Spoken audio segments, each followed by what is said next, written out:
Kirstin Kelly, and I have developed a whole lot of videos for you to help you improve your riding. Now, these aren't professionally schooled horses. These are real people on real horses with real problems, just like you. So it's all about seeing what goes wrong and then trying to give you some tips so that you can fix your horse at home. So today's video is going to help you ride rhythm and tempo. So rhythm is the regularity of the hoofbeats and tempo is the speed of the rhythm. And so one good little hack is to play a song when you're riding, or even just sing it, because when you think about the beat of the song, it helps you keep the beat consistent. And that, of course, is what rhythm is. But remember that to achieve a consistent trot and a consistent canter, the horse must be balanced and in self-carriage. So one little way to help you ride a consistent rhythm is actually to play with the tempo. So today's video, what I'm going to teach the rider to do is change the speed of the trot. So we'll make it shorter and then we'll make it longer by being able to change the way we rise and the way we sit with our core and through our hips and influence the horse that way. So in this video, what we're going to look at is changing the tempo with the use of your body, so it's not always just about the reins. So when we start now at the walk, what we want the rider to think about is that as the horse is walking, I want you to let your hips follow, your elbows push as if you feel like you're pushing a wheelbarrow. And we really think about as the inside hind leg comes forward, that's when you brush your inside leg on her tummy. So you're alternating your legs left, right, left, right, left, right. What that does is it encourages the horse to step forward and through. As we ask now for the horse to shorten the step and make the tempo slower, I want you to brace your obliques. The obliques are in your tummy. So if you think of bearing out, feel like you've got a balloon between your hips and you bear out and hold, which holds the movement of your back and your hips. Now release the pressure through your core. You can see how the rider's hips start following, her elbows follow. So that's encouraging the neck to swing and follow. You can turn now, Dee. That's it, perfect. And again, we're going to shorten the walk steps. We're going to change the tempo. See how the hip and the core is holding. It's made the step shorter. And now we're going to relax the hips out.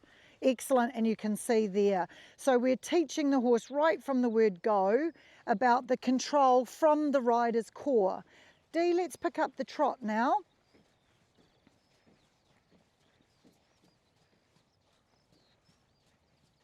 Good.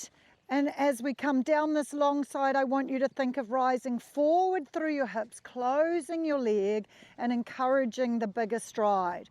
Then as you come towards the corner, then I want you to brace your obliques. Think about holding through your core and you rise up through your belly button rather than forward through your hips. Open and push the hips forward and now close, brace through the obliques. So you can see that Dee's not using her hand at all. She is just doing it from her center. Open, hips press forward, now close the stride up and think of the short step. Excellent. Let's change the rein, Dee, any way you like. And so from the control of the tempo, we can start to develop that feeling that we hold the horse's balance from your center. And this is how we develop self-carriage. Once again, Dee, you can open the trot up. Think of pushing your hips forward a little bit, closing a leg, and now shorten the step again when you brace the obliques and think of rising up through your belly button. So when you're ready, Dee, let's pick up the canter. Keep the wrists floating. Stretch your lower leg back and down to keep your hips open, elbows following. That's it. Good job. And as you go down the long side, I want you to open the canter up. Think of keeping your lower back soft. Good job, and then brace your obliques. You can give a tiny squeeze in your fourth finger, but try to keep your elbows soft. Make the canter bigger. Softer elbows, bigger, bigger, bigger. Good. And now let's control and shorten the canter just from your obliques, the bracing of your core. Good. And when you're ready, make a transition just by holding through your core muscles, bracing the core. Good job. Now we want to get that nice steady rhythm. Think of the beat of your trot. And a really good handy trot tip is to think of a song and try to hum it in your head or even sing it to the horse.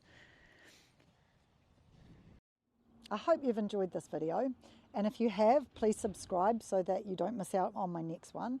But also, sometimes when you school by yourself, it's really hard to know whether you're actually doing it 100% right.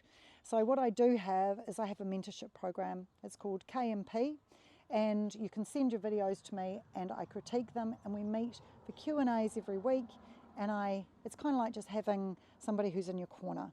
So it's like you can message me and say, hey, this is what the horse is doing, and I will message you straight back with some techniques and some ideas of how we're going to fix the problem together. So if you'd like to know more information, just check out my website, Kirstin Kelly Equestrian.